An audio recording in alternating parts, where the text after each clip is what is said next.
Yes, good morning to all. Today we start about the topic evaporation.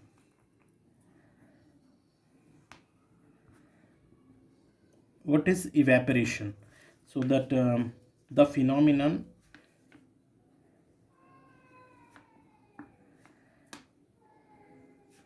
of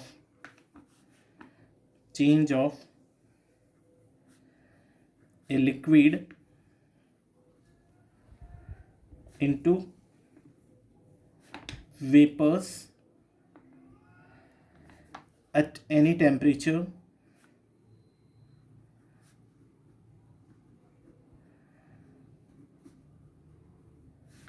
below its boiling point called as evaporation. Okay, boiling point called as evaporation. Now we discussed about that on what factors that evaporation depends on. That is factors affecting evaporation.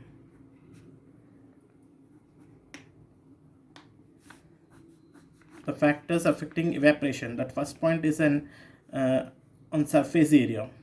On surface area. How is that evaporation that is effect on surface area? If surface area is increases, evaporation also takes place, increases. How? For example, while putting clothes for drying up, we spread them out. Okay so हम कोई भी cloth को spread करके हम drawing कर रहे हैं, सुखा रहे हैं, तो वो क्या इवेपरेशन फास्टली होता है. क्यों होता है? बिकॉज सरफेस एरिया इंक्रीज होता है. तो that if surface area increases, then evaporation also increases.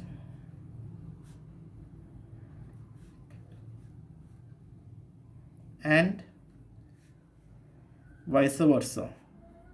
Vice versa means अगर सरफेस एरिया कम होगा तो इवेपरेशन भी कम रहेगा. फिर that is about that the factors which is affect that evaporation, that is surface area. Second point on temperature.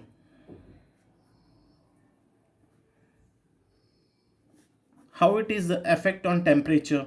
So that if temperature is increases, the number of particles get enough kinetic energy to go into the vapor state. So it means if temperature is increases, that evaporation also takes place, increases. जैसे बहुत ज़्यादा temperature होगा तो evaporation भी fastly होता है. So it means directly proportional. Okay, if temperature increases, then evaporation also increases, and vice versa. It means if temperature decreases, that evaporation also decreases, takes place, decreases. Okay, these are the two factors. And one more factor is that humidity. What is humidity? So that the amount of water vapor present in air. Humidity means the amount of water vapor present in air. Okay, so on what how it is affect that evaporations? If humidity increases, evaporation decreases. It means inversely proportional. अगर humidity ज़्यादा होगा तो evaporation कम होगा, because already atmosphere में that is vapour, water vapour is present रहता है, इसीलिए evaporation decrease होता है. फिर ओके अगर ह्यूमिडिटी डिक्रीज होगा तो इवेपोरेशन इंक्रीज हो जाएगा. Okay this is the third factor. The last factor is wind speed.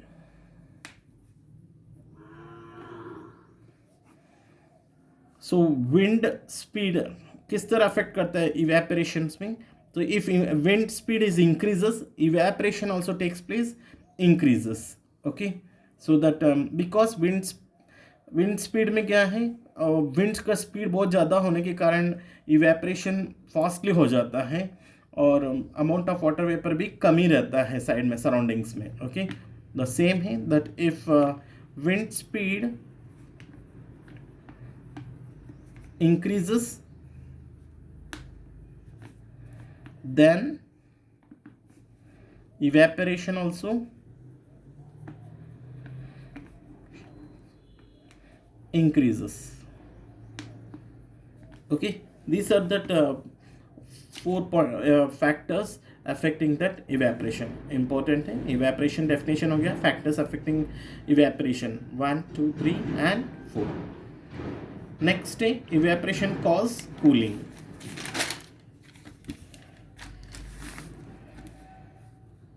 Evaporation cause cooling. Topic is evaporation cause cooling. Say for example, if you put that perfume on your palm, that how do you feel cool है ना. अब थोड़ा सा हम perfume पॉम के ऊपर डालेंगे तो आपको कूल फील होता है. Why because it gain energy from the surroundings और from the body.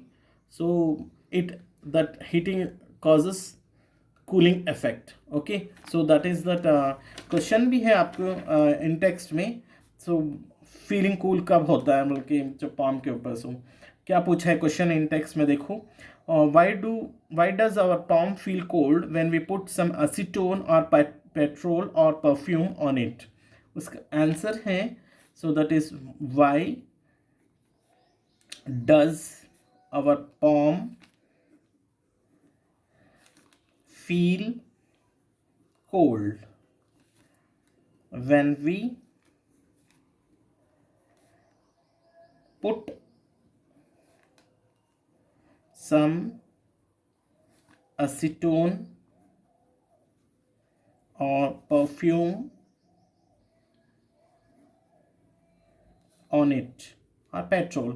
So simple answer है उसमें कुछ इतना वो नहीं है. The particles पूरा ये लिखना है. Our palm feel cold when we put some acetone or perfume on it because the particles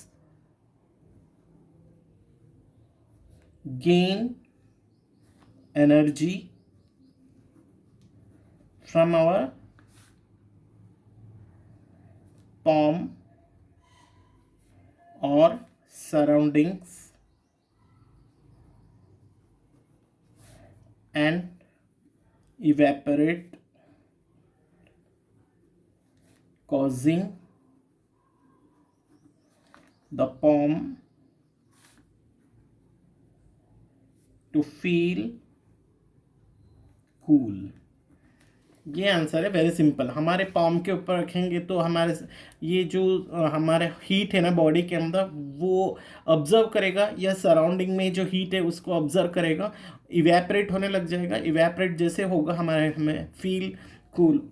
okay हमें कूल फील होता है. फिर वैसे ही समर में we wear in summer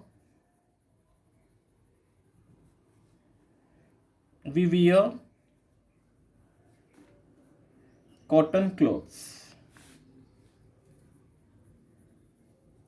Why? Simple है. समर में हम क्यों कॉटन क्लॉथ्स वियर करते हैं? It absorbs the sweat. हमारा जो स्वेट होता है यानी पसीना होता है वो कॉटन क्लॉथ्स क्या करता है, अब्जॉर्ब करता है and expose it into the atmosphere. हमें वो जो स्वेट है एक्सपोज हो जाएगा एटमॉस्फेयर में. जैसे इवेपरेशंस हो जाता है हमारा जो स्वेट कूलिंग इफेक्ट होता है, हमारे कूल फील होता है हमारे बॉडी में। ओके, द सेम आंसर्स है। जैसे हमारे बॉडी के अंदर जो कॉटन क्लॉथ्स ऑब्जर्व करेगा स्वेट को, सो वो इवेपरेट होने लग जाता है, that evaporate causes cooling effect. This are that evaporation causes cooling. और भी कुछ क्वेश्चन पूछा है, जैसे फॉर एग्जांपल अर्दन पॉट यानी मटका। आप मटके में पानी रखेंगे तो कूल फील होता है। वो क्यों कूल फील होता है? जैसे इसमें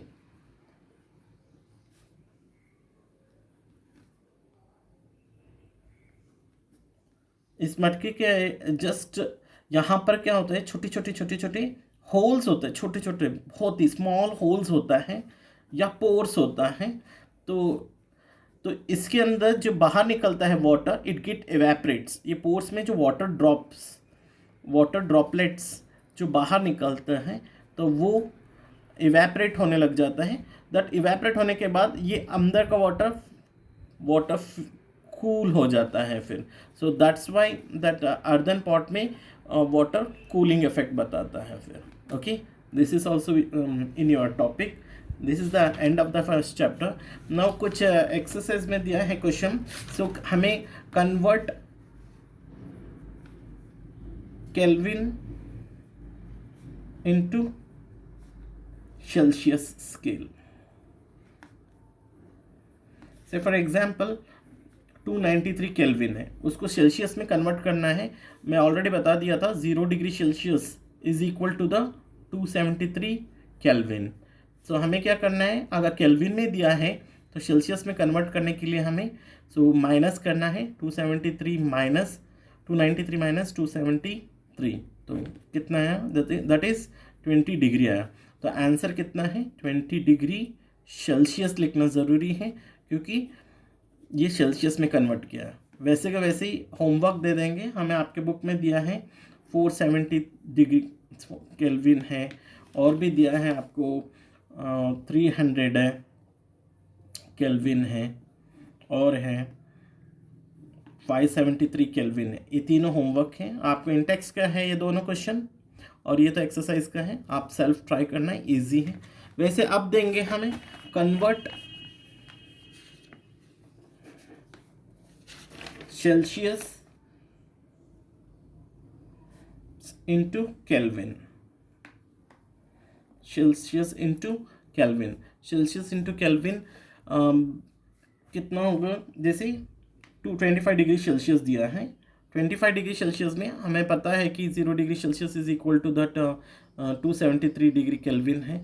तो हमें सिंपल इसके अंदर ऐड करेंगे, 273 प्लस 25 ऐड करना है। So 8, 7, 8, 9, 298. So that is answer is 298 kelvin. क्योंकि केल्विन में बदलना है तो केल्विन लिखना है, सेल्सियस में बदलना है तो सेल्सियस लिखना पड़ेगा। सेल्सियस में माइनस 273 करते हैं, केल्विन में प्लस 273 ऐड करते हैं। ओके, और भी होमवर्क है, आप ले सकते, आपकी बुक में है B 373 डिग्री केल्विन। और भी आप होमवर्क ले ट्राई करना, जैसे for example 60 degree Celsius. Okay, next है आप स्टेट्स ऑफ वाटर पूछा है। फिजिकल स्टेट ऑफ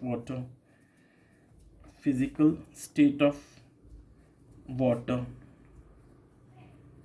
जैसे 25 डिग्री सेल्सियस में लिक्विड वाटर कौन से स्टेट में होता है? लिक्विड स्टेट में होता है। आप जब तक 40 डिग्री 35 डिग्री 50 डिग्री जो भी डिग्री सेल्सियस होता है वो लिक्विड स्टेट में रहेगा वाटर। और भी पूछा है 0 डिग्री सेल्सियस में, 0 डिग्री सेल्सियस में सॉलिड स्टेट में रहता है, आइस क्यूब्स के फॉर्म में हो जाता है।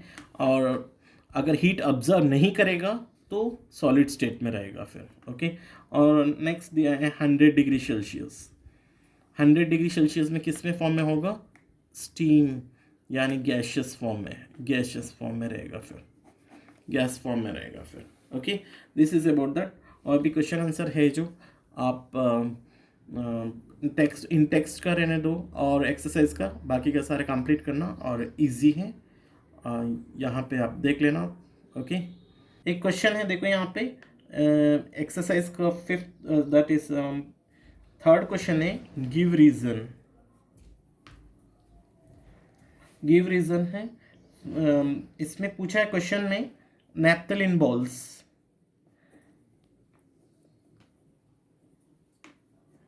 naphthalene balls disappear with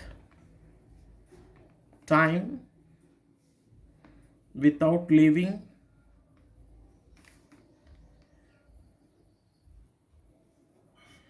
any solid. ये क्वेश्चन दिया हुआ है आपके बुक में, एक्सरसाइज क्वेश्चन में।